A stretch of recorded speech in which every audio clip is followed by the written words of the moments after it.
Bueno, yo creo que podemos empezar, chicos. Bien, doctor. Muy buenas tardes a todos. El día de hoy vamos a abarcar el tema de las articulaciones. Entonces vamos a mencionar ya que el esqueleto humano necesita moverse. Entonces ya hemos visto al estudiar los huesos que estos presentan rigidez.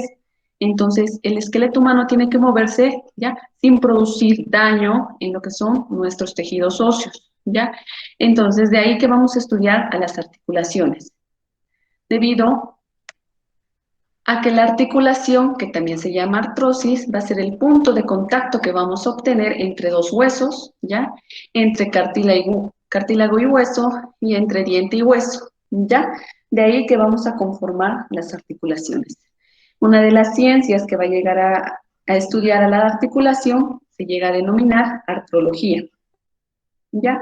Y en cuanto a los movimientos que estas articulaciones lleguen a producir, vamos a mencionar, ¿ya? Que la kinesiología llegaría a ser la ciencia que llega a estudiar el movimiento de esta.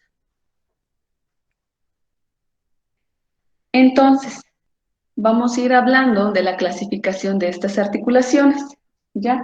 Entonces, vamos a ir mencionando que desde un punto de vista estructural, vamos a poder clasificar a las articulaciones dependiendo a las características anatómicas que éstas lleguen a tener. Y dentro de esta vamos a tener la presencia o ausencia de una cavidad sinovial y el tipo de tejido que los llegue a unir. Entonces vamos a tener también otro punto de vista que llegaría a ser funcional. Este se va a enfocar a los movimientos que lleguen a realizar las diferentes tipos de articulaciones. Entonces, dentro de cada uno de estas vamos a ir viendo subdivisiones. Entonces, vamos a ir comenzando con lo que es la clasificación según su estructura. Entonces, vamos a ver que estas, ya según su estructura, se van a basar en dos criterios principales, como hemos mencionado, la ausencia o no de un espacio entre los huesos, ¿ya?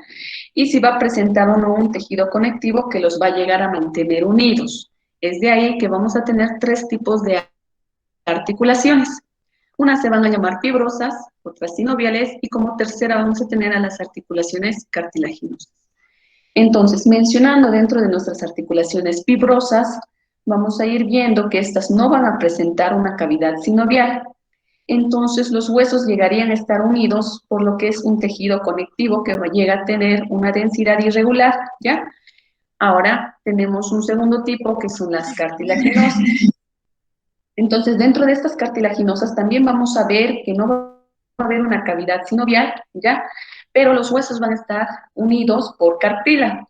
En cambio, en las articulaciones sinoviales, vamos a ver que estas sí van a presentar una cavidad sinovial que las llega a unir, van a estar también unidas por un tejido conectivo denso y regular y una cápsula articular. Y estas, a su vez, se van a reforzar mediante ligamentos. Entonces, vamos a pasar a la clasificación según su función. Según la función, vamos a ver igual tres tipos de articulaciones. Vamos a empezar por la sinartrosis, una anfiartrosis y otras que van a ser diartrósicas, ¿ya? Entonces, dentro de esta clasificación funcional, vamos a ver que las articulaciones que van a ser de tipo sinartrósicas van a ser articulaciones inmóviles, ¿ya? Entonces, estas no se van a mover o su movimiento va a ser demasiado ilimitado. En un segundo grupo tenemos a las anfiartrosis. Entonces, estas articulaciones van a presentar un escaso movimiento, ¿ya? Y las diartrósicas, que sería nuestro tercer grupo, van a ser un tipo de articulaciones en las cuales el movimiento va a estar libre, nos van a permitir diferentes amplitudes articulares, ¿ya? Y diferentes tipos de movimientos. Entonces, si nosotros hacemos un recuento con la anterior clasificación, vamos a poder ver que las articulaciones fibrosas también son de tipo sinartrósicas. ¿Por qué? Porque las articulaciones fibrosas, al no tener una cavidad y al estar unidos por un tejido conectivo que va a ser denso y regular, vamos a ver que no van a producir movimiento, ¿ya? Y si va a haber, va a ser demasiado escaso.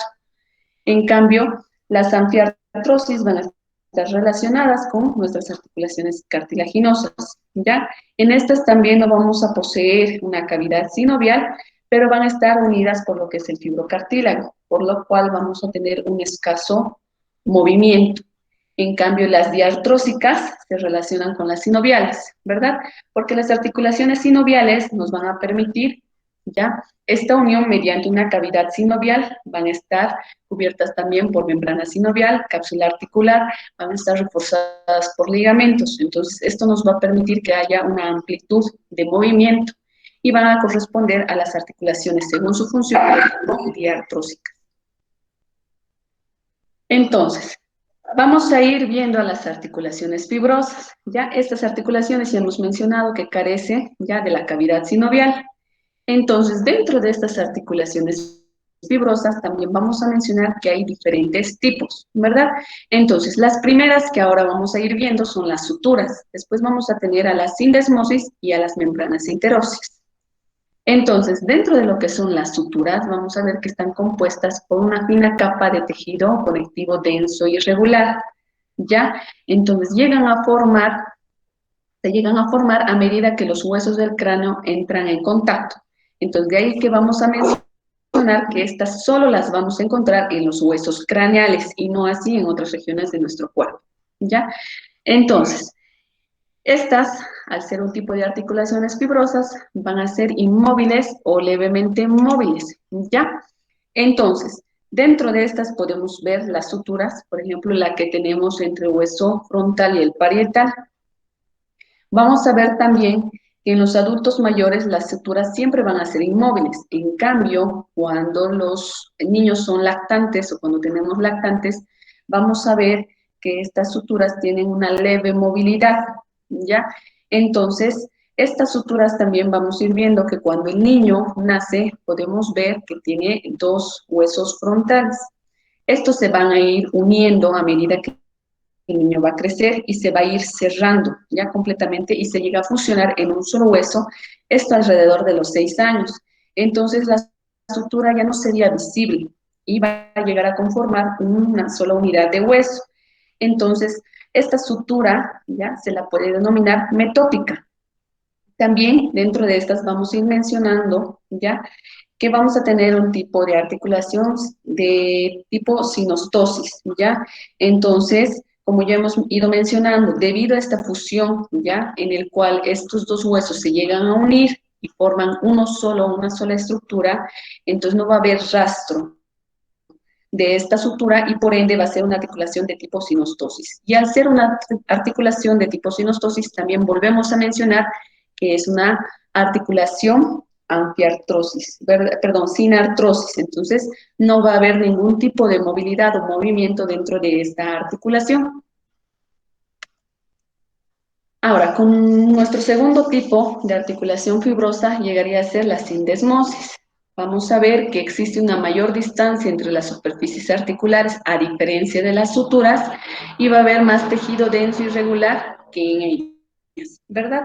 Entonces, vamos a ver que este tejido conectivo está típicamente dispuesto como un manojo, ¿ya? Similar al de los ligamentos. Esto nos va a permitir que las articulaciones lleguen a tener un movimiento restringido, que va a ser limitado. Entonces, un claro ejemplo que tenemos va a ser la sindesmosis en lo que es la articulación tibio-peronea distal, ¿ya? En el cual vamos a ver que el ligamento tibio-peroneo anterior va a llegar a conectar la tibia y el peroné. Entonces, esto va a permitir un escaso movimiento dentro de la articulación. Vamos a ver también otro tipo de articulación dentro de esta sindesmosis que llegarían a ser las gónfosis, que también las vamos a denominar como articulaciones dentoalveolares, ¿ya? Entonces, acá lo que va a pasar es que va a haber una unión, ¿ya? De una espiga cónica que encaja en una cavidad. Estamos hablando del diente que encaja en una cavidad en lo que son los maxilares superiores e inferiores. Entonces, este es otro tipo de articulación de tipo fibrosa dentro de la sindesmosis, en la cual no vamos a tener movimiento y si vamos a llegar a tener va a ser un escaso ilimitado, ¿verdad? Entonces, vamos a ver igual el otro tipo de articulación que llegaría a ser las membranas interóseas, ¿ya?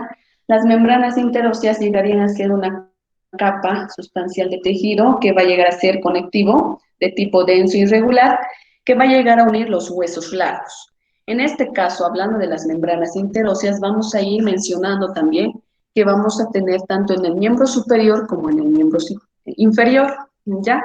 Entonces, estas solo van a estar en los huesos largos adyacentes y nos va a permitir un escaso movimiento. Entonces, ¿qué quiere decir? Que solo lo vamos a encontrar, ¿ya?, entre lo que es el hueso radiocúbito y la tibia y el peroné, respectivamente, ¿verdad? Entonces, en el espacio que conforman a lo largo de estos huesos, vamos a encontrar a la membrana interósea, ¿ya?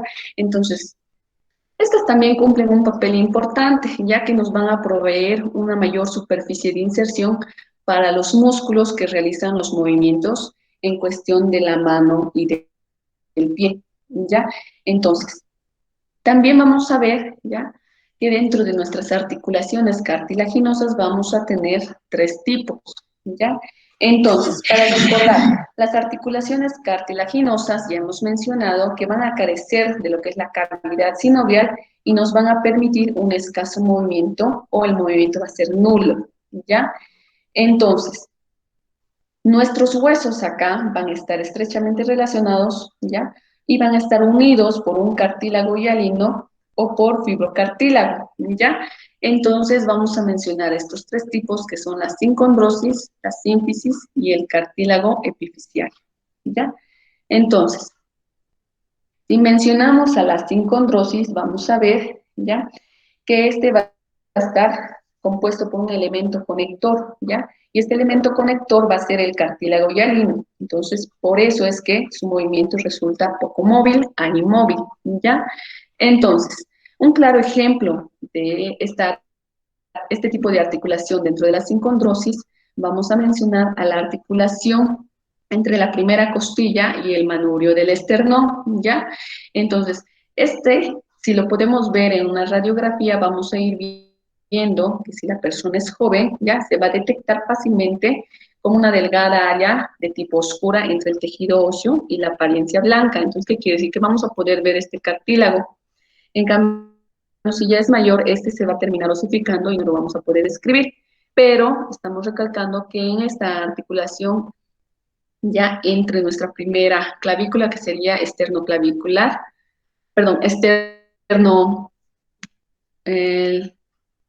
el esternón y la primera costilla, ¿ya?, vamos a tener nuestra primera articulación de tipo sincondrosis, ¿ya?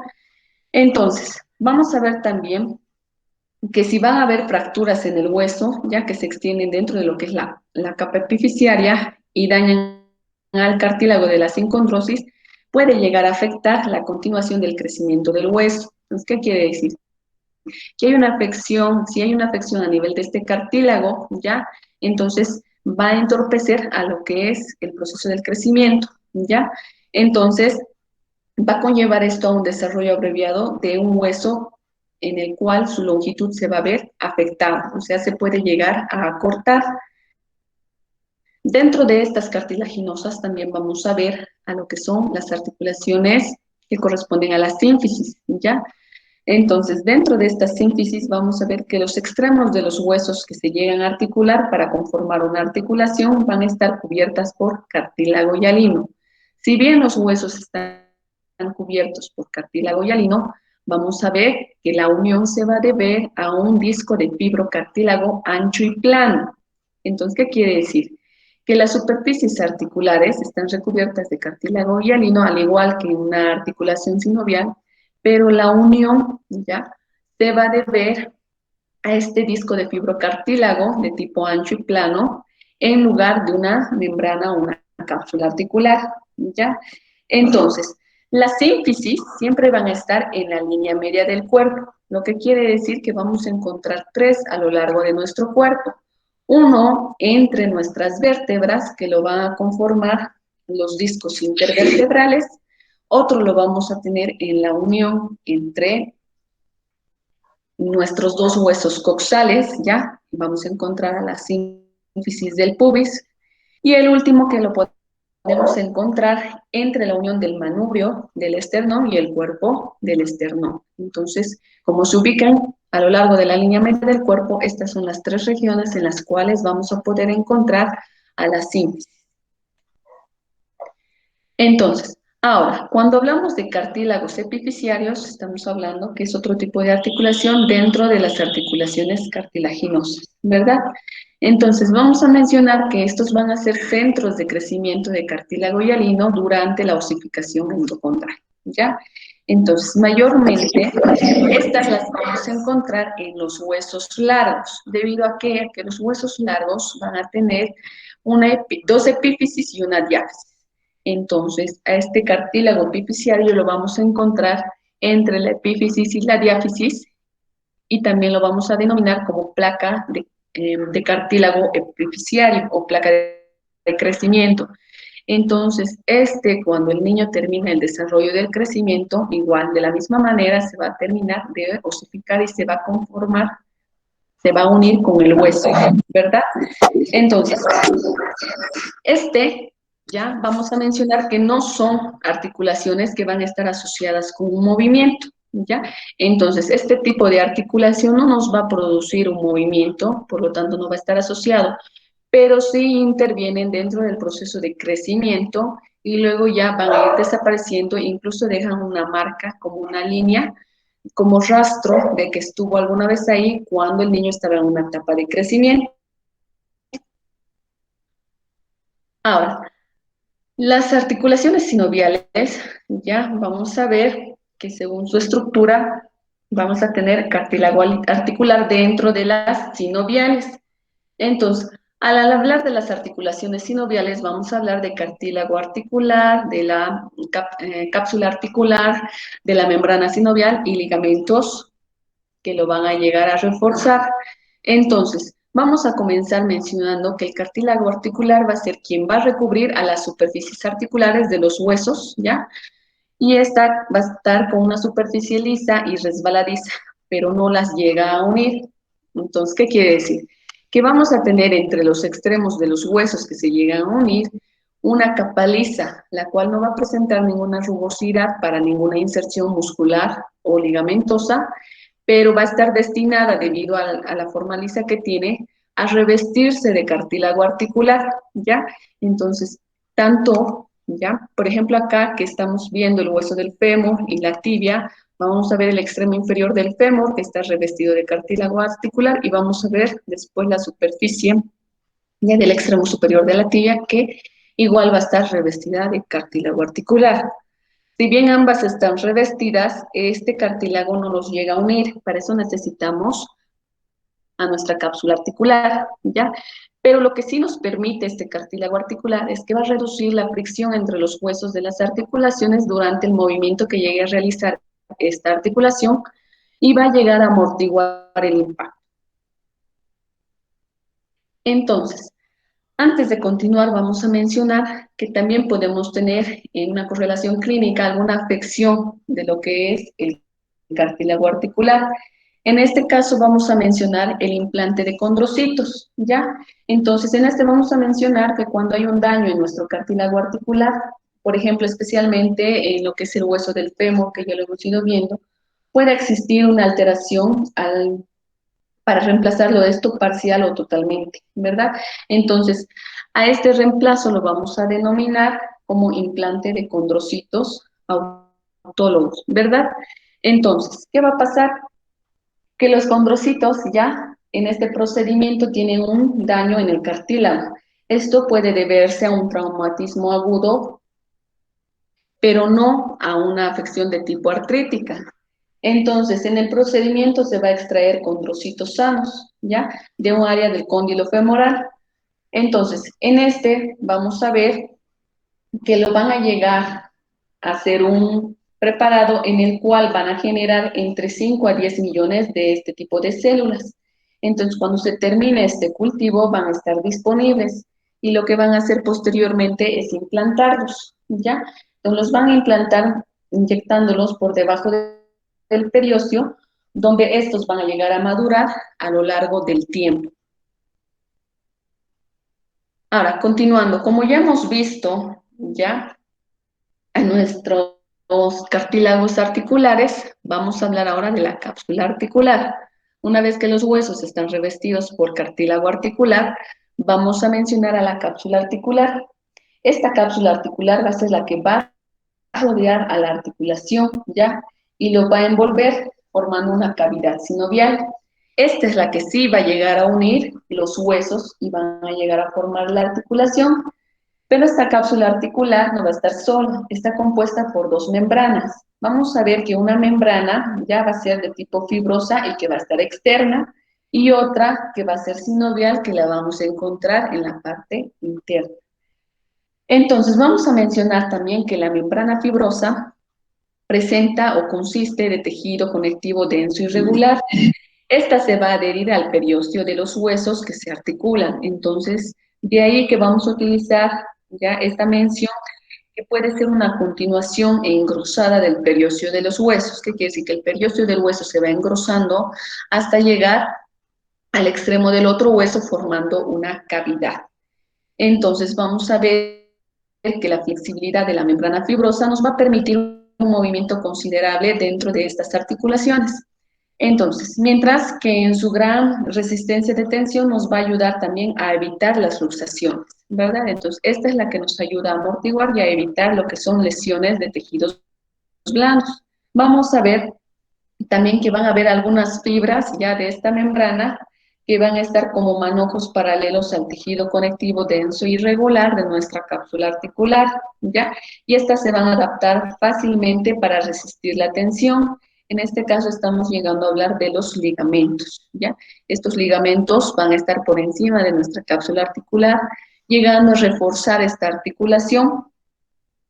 La capa interna que hemos mencionado a un principio, ¿ya? Que es la membrana sinovial, que va a estar dentro de esta cápsula articular, vamos a ver que va a estar compuesta por tejido conectivo areolar con fibras elásticas.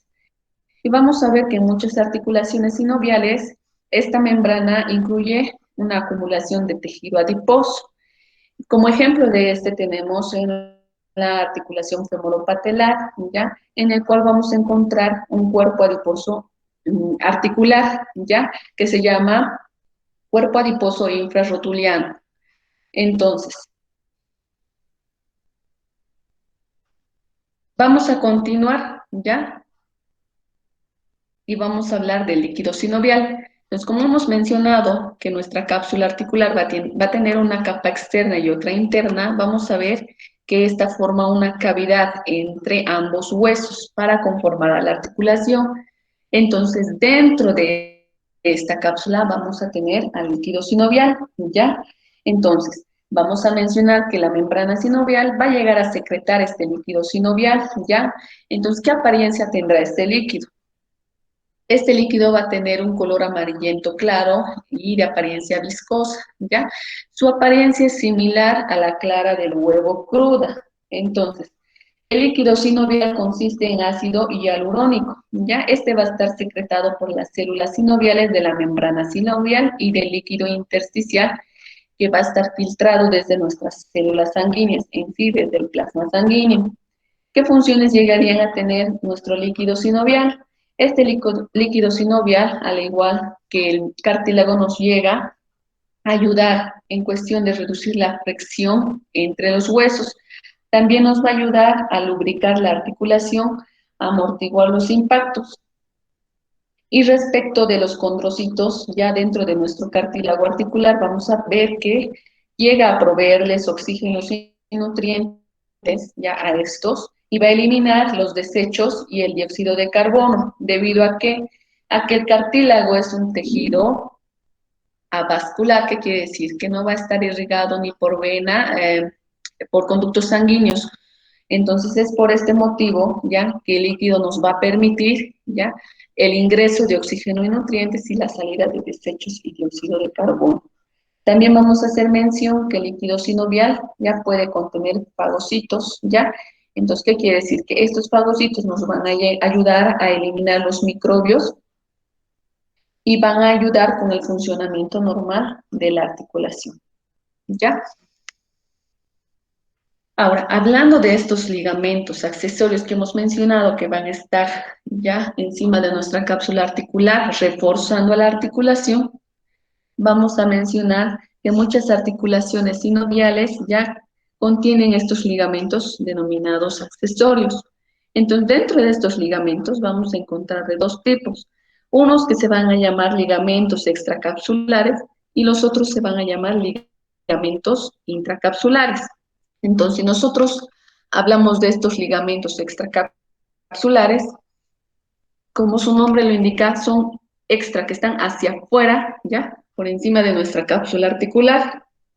Entonces, como estos están fuera de la cápsula articular, podemos citar ejemplos como son los ligamentos colateral, tibial y peroneo en la articulación de la rodilla, que están a los laterales de la articulación, ¿ya? Ahora, vamos a tener también ligamentos intracapsulares que van a estar dentro, ¿ya? De nuestra cápsula articular, como lo son los ligamentos cruzado anterior y posterior en la articulación femorotibia, en la articulación patelofemoral. Entonces, vamos a ver que dentro de algunas articulaciones como esta rodilla, los cuerpos de fibrocartílago ya van a conformar también una media luna, como son los meniscos que los vamos a ir viendo acá. ¿Ya? Entonces, cuando hablamos de estos ligamentos, así sean ligamentos extracapsulares o intracapsulares, ¿ya? La membrana sinovial que hemos mencionado, que es la que está dentro de nuestra cápsula, ¿ya? Va a bordear estos ligamentos y no los va a cubrir, ¿ya? Los llega a bordear. Entonces, estas no van a formar parte de la cápsula articular. Entonces, como les estaba mencionando, luego vamos a tener otras estructuras, ¿ya? Que se llaman discos articulares, ¿ya? También llamados meniscos. Estos meniscos los podemos encontrar en la articulación de la rodilla. Entonces, estos se van a llegar a adherir con firmeza en el interior de la membrana fibrosa y usualmente se subdivide, ¿ya? O van a llegar a dividir la cavidad sinovial en dos espacios, lo que permite movimientos separados en cada uno. No nos olvidemos que si bien ambos tienen cartílago hialino, estos nos van a ayudar a terminar la unión entre el fémur y la tibia, ya debido a que hay un desnivel entre ambos huesos y estos van a llegar a amortiguar. Entonces, estos también nos van a permitir algunas funciones, ya no se sabe si influyen directamente o no, pero dentro de las funciones de los meniscos vamos a mencionar que estos nos van a permitir una absorción de impacto, un mejor encaje de las superficies articulares. Vamos a mencionar también que las superficies adaptadas para los movimientos combinados, una distribución del peso que va a estar sobre una mayor superficie de contacto y la distribución del lubricante sinovial a través de las superficies articulares. Entonces vamos a ver también que estos meniscos pueden llegar a tener un desgaste, ¿verdad? Entonces, estos son los meniscos. Estos meniscos van a tener una forma de media luna o como si tuviera un cuerno, van a tener dos astas, ¿ya? Su forma es prismática triangular, van a tener tres caras y vamos a ver que una va a estar en forma de C y otra en forma de O, ¿ya? Y estas se encuentran en la parte superior de nuestro hueso de la tibia, ¿verdad? La cara articular en la cual se va a apoyar los cóndilos femorales del fémur. Estos se llegan a lesionar también. Entonces vamos a mencionar en una correlación clínica el desgarro del cartílago y la artroscopía, ¿ya? Entonces, el desgarro de los meniscos ocurre mayormente en lo que son los atletas. Entonces, como hemos mencionado, estos meniscos los vamos a encontrar en la articulación de la rodilla. Entonces, también en la clínica, estos van a ser comúnmente llamados como desgarro del cartílago. Si bien ocurre a menudo en atletas, también podemos ver que puede ocurrir en otro tipo de deportistas, como ser los basquetbolistas. Acá vamos a ver que el cartílago dañado llega a desgastarse y se va a llegar a destrozar, lo que va a causar un desarrollo de artritis, ¿verdad? Entonces, antiguamente lo que se hacía era que el paciente que tenía el cartílago roto o dañado, y en este caso el menisco, ya se lo extraía por un procedimiento que acá lo tenemos que se llama meniscectomía, ¿ya? Pero esto no solucionaba el problema, ya que con el tiempo el cartílago se llegaba a desgastar más rápidamente, entonces provocaba otro tipo de lesiones. Entonces, es por eso que ahora en la actualidad los cirujanos realizan una meniscectomía parcial, ya no total. Esta consiste en retirar o extraer solo la parte dañada del menisco y esta se la realiza mediante una reparación quirúrgica del cartílago roto. Entonces acá, esta puede ser asistida por lo que es la artroscopía. Entonces en este procedimiento vamos a ver que es mínimamente invasivo y va a implicar una exploración del interior de la articulación, ¿ya? Entonces, generalmente, ya hemos mencionado, se va a dar en lo que es la rodilla y van a utilizar un instrumento llamado artroscopio, ya que es una cámara de fibra óptica, que esta tiene un delgado lápiz con luz, ¿ya? Esta se utiliza para determinar la naturaleza y la extensión de una lesión a nivel de esta articulación, pero también se utiliza para controlar lo que es la evolución de una enfermedad y los efectos de la terapia, ¿ya? Pero, como hemos mencionado, ahora, debido al desgaste que hay cuando se lo realiza de manera total, hoy en día la meniscectomía se la realiza de manera parcial, ¿verdad? Ahora, vamos a hablar de lo que es el rodete articular, ¿ya? Es otro de los componentes que vamos a tener dentro de las articulaciones sinoviales, ¿ya? Si bien los meniscos hemos mencionado que solo los vamos a encontrar tal vez en la articulación de la rodilla, el rodete articular los vamos a encontrar en las articulaciones esferoideas. Entonces, ¿qué quiere decir? Que solo las vamos a encontrar en las articulaciones del hombro y de la cadera, ¿ya? Entonces, este rodete articular no va a ser nada más y nada menos que un labio fibrocartilaginoso que se va a extender desde el borde de la cavidad articular, ¿ya? En este caso de la cavidad glenoidea de nuestra de nuestra escápula y en la cavidad cotiloidea o acetabular en el caso del hueso coxal. Entonces, este rodete articular igual tiene una forma triangular, ya va a tener tres caras. Entonces, ¿qué va a hacer? Una se va a adherir a lo que es el borde de nuestra cavidad, el otro nos sirve para inserciones ligamentosas y la tercera cara nos va a servir para que se adhiera a la cabeza del húmero, ya en cuestión de miembro inferior a la cabeza del fémur. ¿Para qué nos sirve? Este va a contribuir a profundizar la cavidad articular y aumenta el área de contacto entre la cavidad y la superficie redondeada de la cabeza del húmero o el fémur. Entonces, esta nos va a permitir darle profundidad y es de aquí que como lo va a agarrar fuerte a la cabeza ya sea del húmero o del fémur, vamos a tener una amplitud articular bastante grande. Hablando de la irrigación e inervación, vamos a ver que también se irriga y va a haber inervación a nivel de nuestras articulaciones, ¿ya?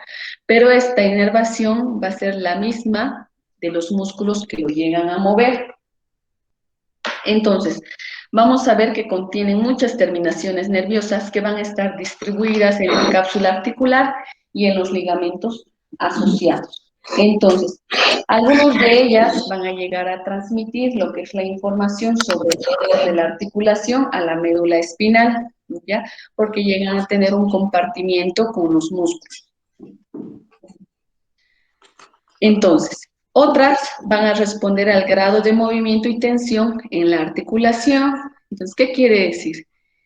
Que, por ejemplo, cuando llegamos a evaluar un reflejo osteotendinoso, como lo es el reflejo rotuliano, ¿ya?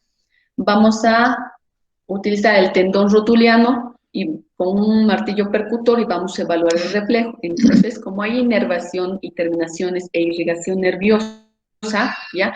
A nivel del músculo y tendón que lo comparten con las articulaciones, vamos a ver como respuesta un movimiento, ¿ya? Entonces, es por eso que hace mención que otras responden al grado de movimiento y tensión en la articulación, ¿verdad? Entonces, estamos hablando de los reflejos osteotendinosos, en este caso, del reflejo del tendón rotuliano. También vamos a ver que dentro de nuestras articulaciones sinoviales vamos a encontrar a las bolsas y a las vainas tendinosas, ¿ya? Entonces, vamos a comenzar con las bolsas, ¿ya? Las bolsas también se van a llamar bursas, ¿ya? Estas van a estar situadas estratégicamente para aliviar la fricción en algunas articulaciones, como por ejemplo la bursa subacromial en la articulación del hombro, ¿verdad? Entonces, estas no van a ser estrictamente parte de las articulaciones sinoviales, pero se van a asemejar su estructura al de las cápsulas articulares, ¿ya? Entonces, vamos a hacer mención también que estas pueden localizarse entre la piel, ¿ya? Y los huesos, entre los tendones y los huesos, o los ligamentos y los huesos, ¿ya?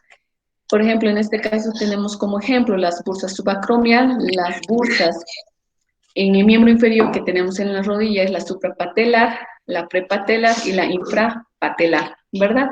Entonces, sobre todo las que tienen mayor magnitud de movimiento son las que van a presentar este tipo de bursas.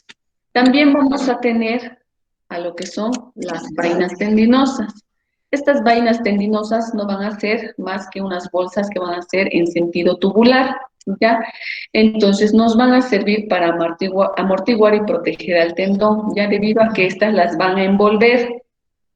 Entonces vamos a tener tendones que van a pasar por conductos en todo nuestro cuerpo, ¿ya? Por ejemplo, el tendón del bíceps pasa por lo que nosotros llamamos anatómicamente al estudiar el hueso, la corredera bicipital.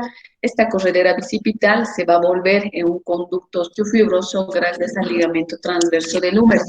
Entonces cierra este conducto y por ahí es por donde pasa ya el tendón del bíceps. Entonces, la vaina tendinosa nos ayuda a amortiguar y a prevenir lesiones de este tendón porque lo va a envolver ya de manera tubular.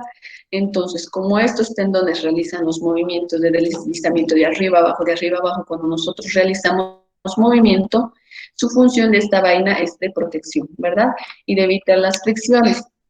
Entonces, vamos a ver, ya que en estas vainas tendinosas vamos a tener una membrana interna y otra membrana externa. Entonces, una membrana ya de las tendinosas, que es la interna, se va a llamar visceral.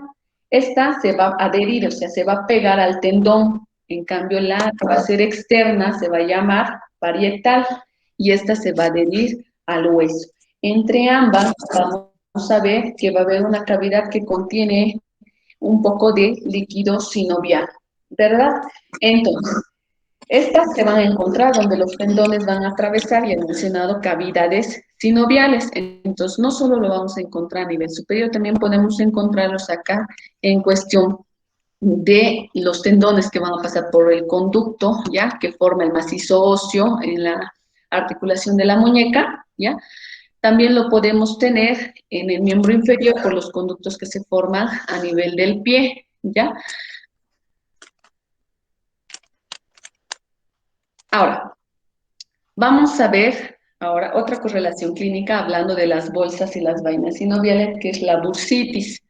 La bursitis va a ser una inflamación aguda o crónica de la bolsa, ¿ya? Y va a ocurrir por irritación secundaria a un esfuerzo excesivo, ¿ya? O repetitivo de alguna articulación. Entonces, como estas amortiguan ya las fricciones, cuando el movimiento va a ser demasiado brusco, más allá de una amplitud articular, o va a ser repetitivo en exceso, esta bursa se va a llegar a inflamar y va a ocasionar una bursitis, ¿verdad? Que es la inflamación aguda o crónica de esta bolsa. Dentro de la sintomatología de esta bursitis vamos a mencionar que va a haber dolor, tumefacción, sensibilidad a la palpación y movimiento limitado. Entonces, como está inflamada, hay mayor amplitud de movimiento que queramos realizar con algún tipo de articulación, sobre todo el miembro inferior se va a llegar a inflamar, la inflamación nos va a limitar el movimiento, ¿ya?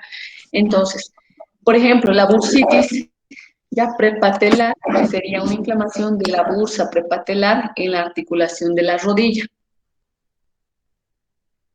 Las articulaciones sinoviales, como hemos ido mencionando, también van a ser de tipo diartrósicas, ¿verdad? Entonces, estas articulaciones nos van a permitir diferentes tipos de movimientos.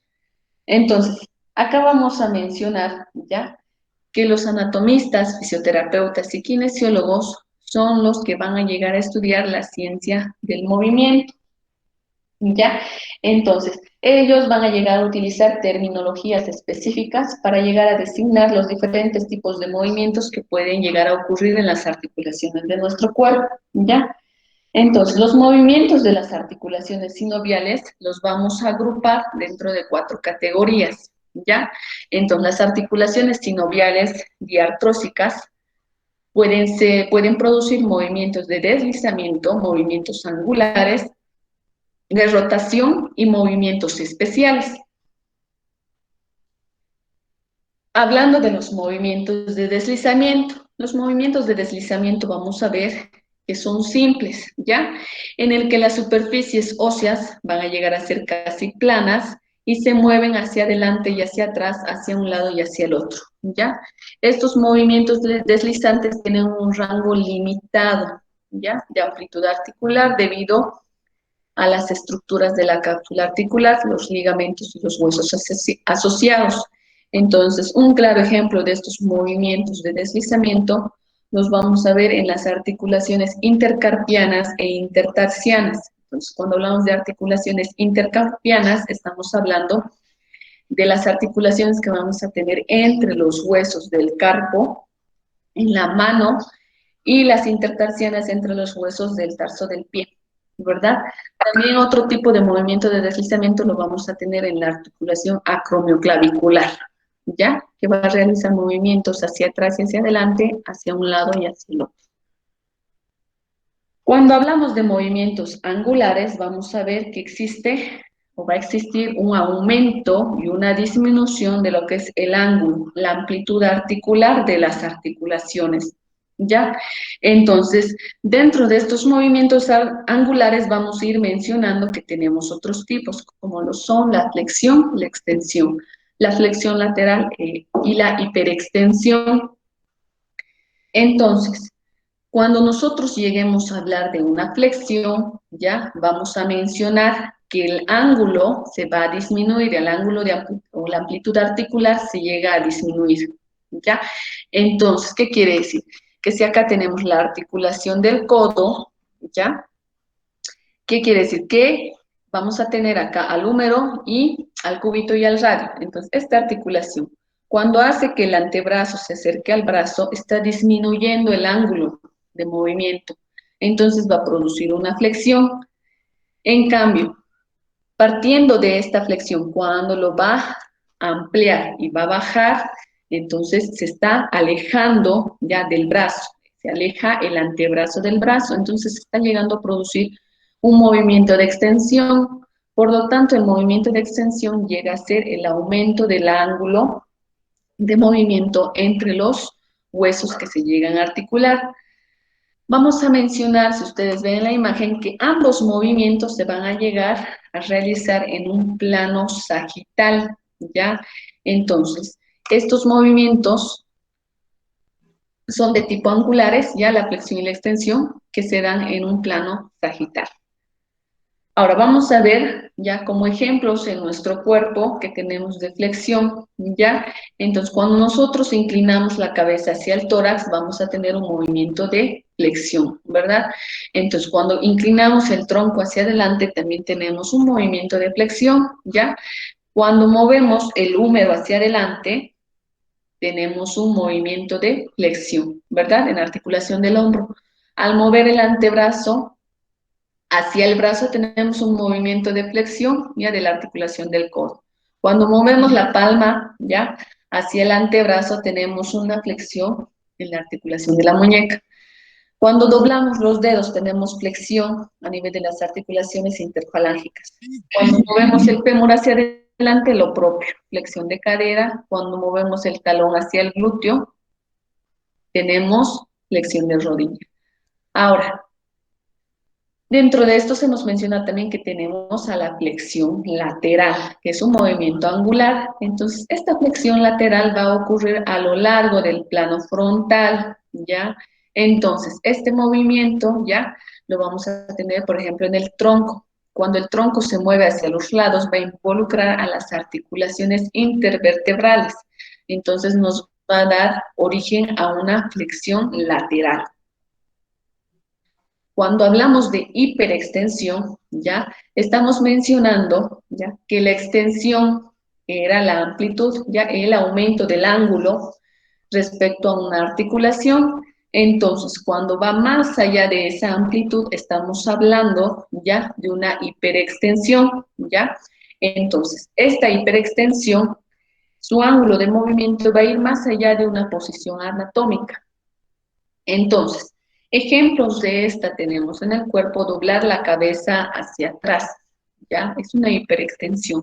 Doblar el tronco hacia atrás, lo propio, vamos a poner una hiperextensión. Mover el húmero hacia atrás, ya más allá de la posición anatómica, estamos produciendo hiperextensión. Mover el fémur hacia atrás, lo propio. Entonces, los movimientos de abducción, abducción y circunducción, ¿ya? También son parte de nuestros movimientos angulares. Entonces, cuando nosotros hablemos de movimiento de abducción, también llamado ABD, ¿ya? Vamos a hacer mención que es una desviación radial, ya va a llegar a ser un movimiento de un hueso que se aleja de la línea media del cuerpo, ¿ya? Entonces, la aducción, que también se llama ADD, va a ser lo opuesto, ¿ya? Entonces, también llamada desviación cubital. Va a ser un movimiento en el cual el hueso, ¿ya? Desde una posición de abducción va a regresar, ¿ya? A la línea media del cuerpo. Entonces, cuando tenemos movimientos de ADD, estamos haciendo mención, ¿ya? Que el movimiento o el ángulo disminuye regresando a la línea media del cuerpo. Entonces, acá tenemos los movimientos de abducción, ya cuando se aleja de la línea media del cuerpo, y la aducción cuando va a regresar. Lo propio, miembro superior, miembro inferior.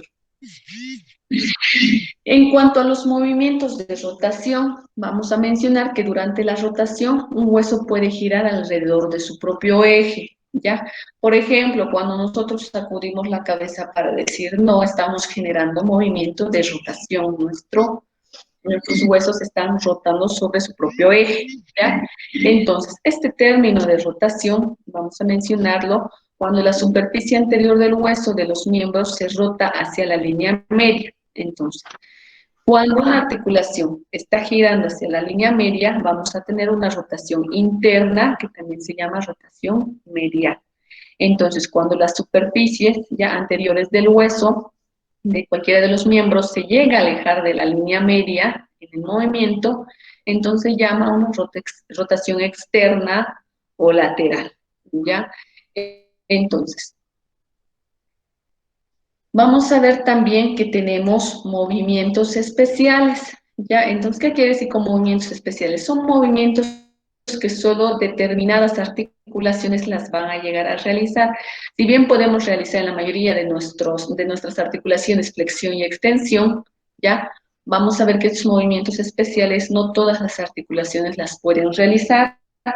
Entonces, es el claro ejemplo de los movimientos de elevación, ¿ya? Que va a ser un movimiento de tipo ascendente, ¿ya? De una parte del cuerpo. Por ejemplo, al cerrar la boca en la articulación temporomandibular, ¿ya? Para elevar la mandíbula, o para encoger los hombros, ¿verdad? Entonces, con la articulación acromioclavicular estamos hablando de movimientos de elevación. Y su opuesto va a ser el movimiento de depresión, hacia abajo, ¿verdad? Después vamos a tener movimientos también de protracción y de retracción. Protracción hacia adelante y retracción hacia atrás. Por ejemplo, cuando sacamos la cabeza hacia adelante, ya con el mentón hacia adelante, protracción, y hacia atrás, retracción. Ahora, los movimientos que podemos tener, por ejemplo, en la articulación del pie son de inversión y movimientos de eversión. Cuando realizamos movimientos de inversión, la planta, perdón, del pie va a mirar a la línea media del cuerpo. En cambio, cuando realizamos movimientos de eversión, la planta se aleja o mira hacia afuera, la línea media, ¿verdad? Tenemos los movimientos de dorsiflexión, ¿ya? Y puede ser también el de flexión plantar. Cuando realizamos dorsiflexión, lo propio en el pie. Entonces, ¿qué quiere decir? Que el dorso del pie va a mirar hacia nuestra pierna. Ahora, si realizamos una flexión plantar, ¿qué quiere decir? Que la planta del pie va a mirar hacia atrás. Es como si el talón se estuviera yendo hacia los glúteos. Ahora, vamos a tener en cuestión de antebrazos los movimientos de supinación y pronación, ya solo en antebrazos.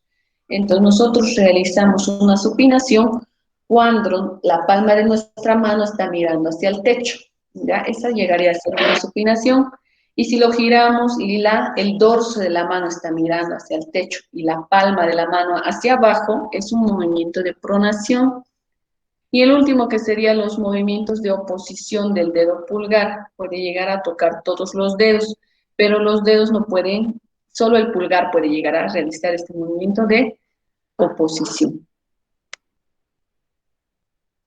Ahora vamos a continuar con los tipos de articulaciones. ¿Tú vas a dar todos los demás? No, mi compañera, doctor. ¿Cuántas personas han preparado? ¿Dos?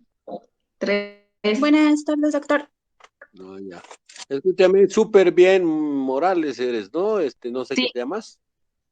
Carla Andrea. Carla Andrea, absolutamente nada, porque has dicho lo estrictamente necesario, lo has hecho mejor que yo, tus diapositivas buenas. Es un ejemplo para todos que así deberíamos exponer. Y bueno, ahora lo vamos a dejar ahí entonces para entrar a tipos de articulaciones. Recomendarles que cuando hablemos de articulaciones especiales, o sea, ya puntuales, seleccionadas, creo que dice el libro, entonces, Sí. sean más puntuales, o sea, no vamos a ver, más lo que nos va a interesar son los componentes, el tipo de articulación, qué movimientos realiza, ¿ya? Pero digamos, por decirles, en el hombro, por ejemplo, hablar del ligamento glenohumeral que va desde el tuberculum al troquín y no sé qué. Eso lo vamos a dejar, vamos a desarrollar una articulación para ver lo complejo que son, que solamente va a ser la articulación de la rodilla. Las otras articulaciones vamos a mencionar los componentes anatómicos de la articulación, la definición de la articulación y el movimiento. Solo vamos a mencionar los componentes. ¿Me entienden? No vamos a ver, por ejemplo, el ligamento transverso del húmero va de tal lugarcito a tal lugarcito. O quieren aprender cada una de las articulaciones.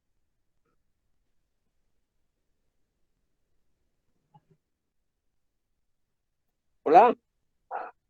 Te escucho, doctor, pero no sé qué dirán mis compañeros. Esta,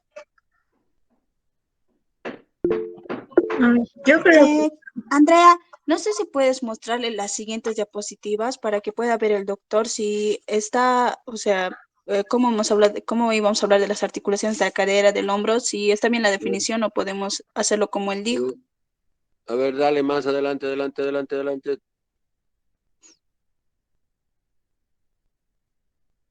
A ver, ya, digamos, el codo, por una de esas, la rodilla. Bien, ya, a ver, andate atrás. A ver, esa, a ver, cualquiera ya, déjala una, ya, hombro. Movimientos, eso, definición, perfecto, y los componentes, eso quiero que digamos en cada una. Solo la rodilla la vamos a desarrollar, ¿de acuerdo? Está bien, Ya está doctor. bien, doctor. Ya, perfecto, entonces nos vemos el día jueves.